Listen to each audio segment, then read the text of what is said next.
Maraming Pilipino ang nangangarap makarating sa Japan.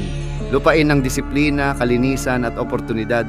Parang pelikula, parang fairy tale. Iniisip natin, mataas na sahod, magandang trabaho, mas maayos na buhay para sa pamilya. Mga kalye na parang anime, pagkain na parang nasa magazine, at teknolohiyang abot kamay. Pero bago makarating dito, may mga sakripisyong ginawa. May mga pamilya na nagbenta ng lupa, bahay at lahat ng ari-arian, makaalis lang. May mga taon na puro ipon, pagtitiis at paghihintay ng pagkakataon. May mga magulang na iniwan ng sanggol, umaasa na balang araw mabubuo ulit ang pamilya. Please board the aircraft and train to landing soon.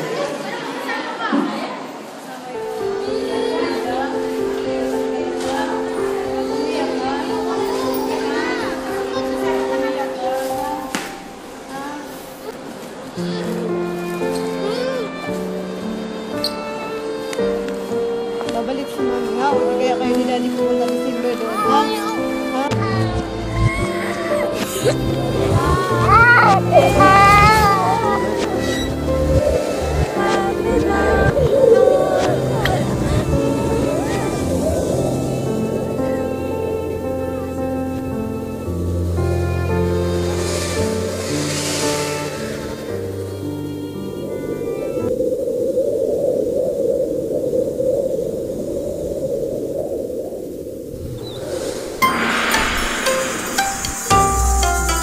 Hanggang dumating ang araw, abot kamay na ang pangarap.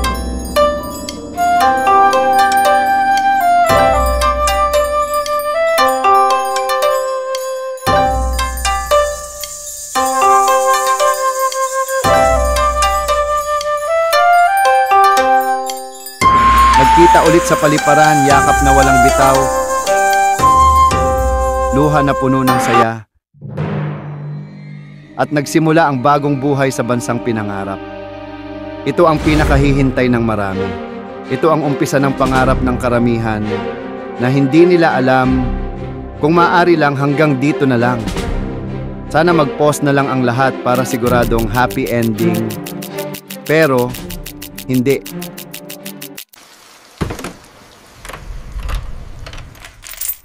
Pagdaan ng ilang linggo, lumalabas na ang totoong buhay.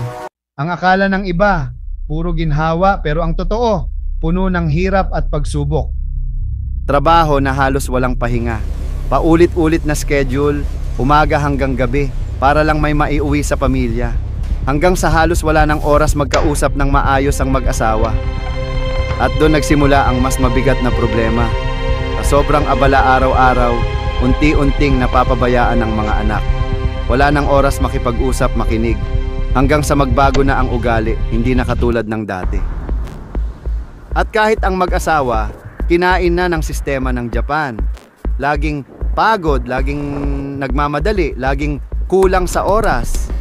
May ilan humanap ng iba para sa panandaliang saya.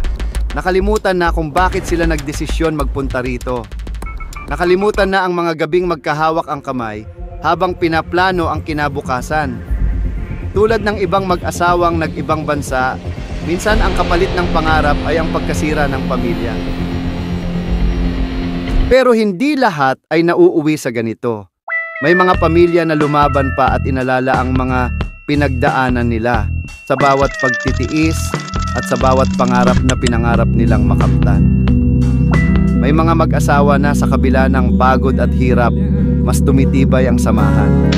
Dahil ang totoo, ang tunay na kasiyahan at ginhawa ay hindi nasusukat sa dami ng pera o sa ganda ng lugar, kundi sa tibay ng samahan, totoong pagmamahalan at sa mga pangarap na magkasama pa rin.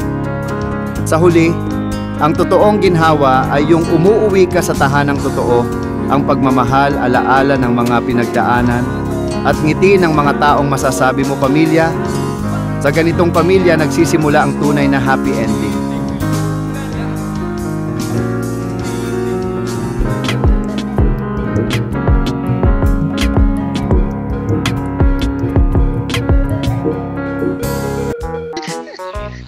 Seryoso yung mukha mo ay. Alay. Sintunado man to mga pangako sa'yo. Ang gusto ko lamang kasama kang tumanda.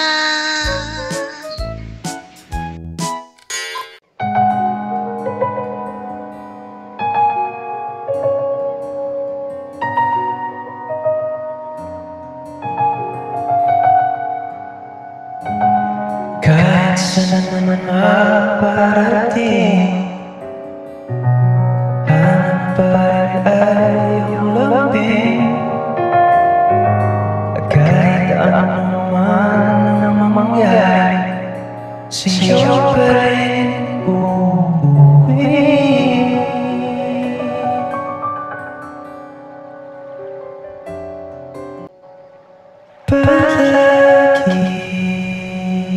Sa bawat pagsubok, lahat tayo nagkakamali. Pero ang mahalaga, sa huli, alam mo kung sino ang pipiliin mo at kaya mong panindigan ang desisyon na yon. Dahil bawat pagkakamali, may pagkakataon para maitama. At sa dulo ng lahat ng laban, hindi pera, hindi lugar, kundi ang taong pinili mong makasama habang buhay ang tunay na magsisilbing tahanan ng iyong pangarap.